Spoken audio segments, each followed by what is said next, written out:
Hi everyone. On the 4th of July, I got this message. I wasn't expecting it. I didn't know what it said. And it contained a lot of language that I was really struggling with understanding. So out of the blue, I got told I have high cholesterol. My LDL was 3.9, triglycerides were 2.29. This left me pretty much in the wilderness. I did not know what I was supposed to do next.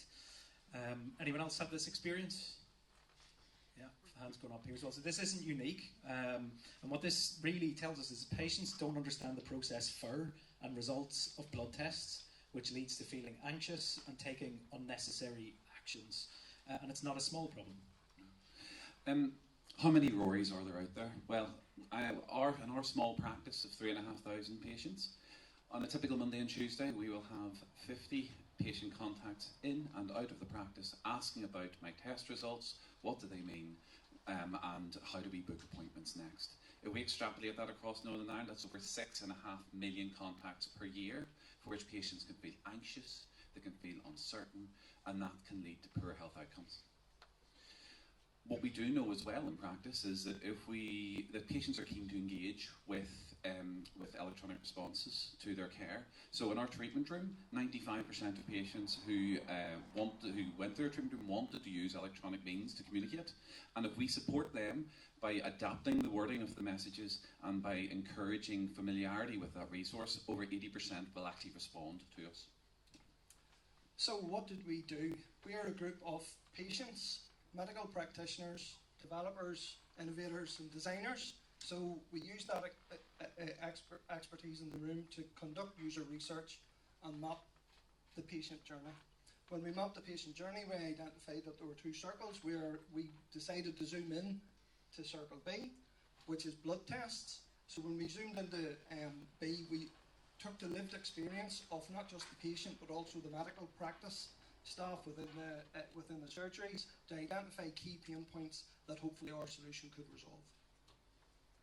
So this is from the point of view of the patient, and we wanted to focus mostly on their comfort, confidence and trust, and if it frees people up to have more time to help patients like Rory. Okay, so now we're introducing our solution, My Test, empowering Rory to understand what happened here.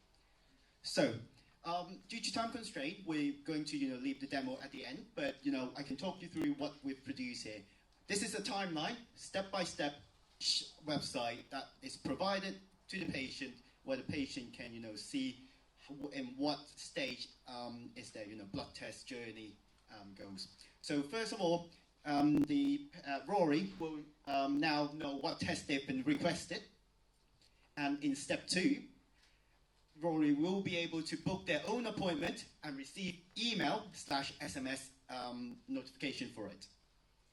Step 3, the patient, Rory, will receive information about what they need to prepare before the test, what they need to bring, what they need to expect on the test day. In stage 4 and 5, we'll jump on to, once the GP sign off the results, they will be able to see what advice Rory's been given. And this is certainly better than what Rory's been provided.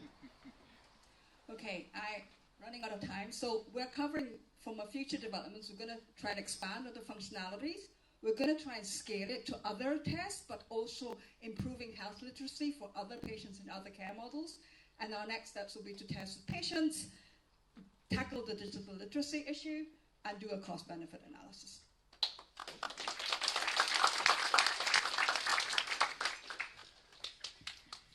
That's great.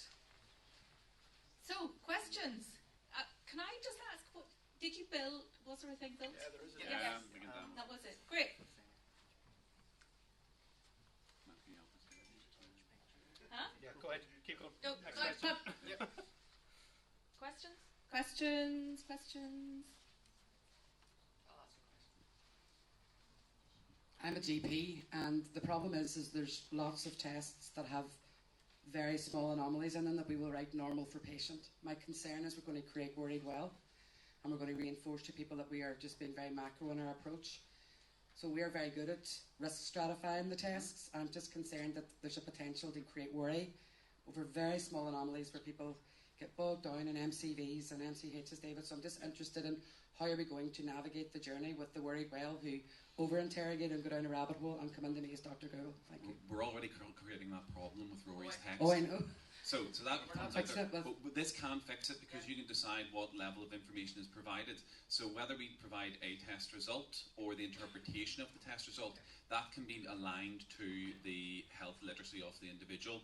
We talked about different models where we can understand that depending on their demographics and what's known about them, you may tailor not only just the interpretation, but actually the advice that's given.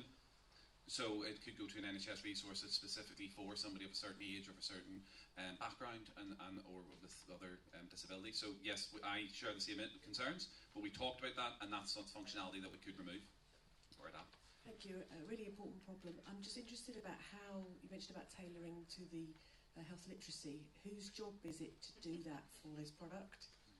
Do you want to talk about health literacy better? So one of the possibilities is as they get the messages that we run through a very simple triage or an assessment process to not necessarily test them, but to show pictures and can you do this, can you do this, can you do this, and then get do you understand X, Y, and Z, so that we're not measuring, but we're just getting a baseline of what their understanding is, and then we can use that to refine it through the information that the GP might have. And also, there's a lot of work already done out there, so we're using NHS info data to try and populate a lot of our responses. So that's already been through patient advocates and the language model need to be used. Wait to see the demo as you're going.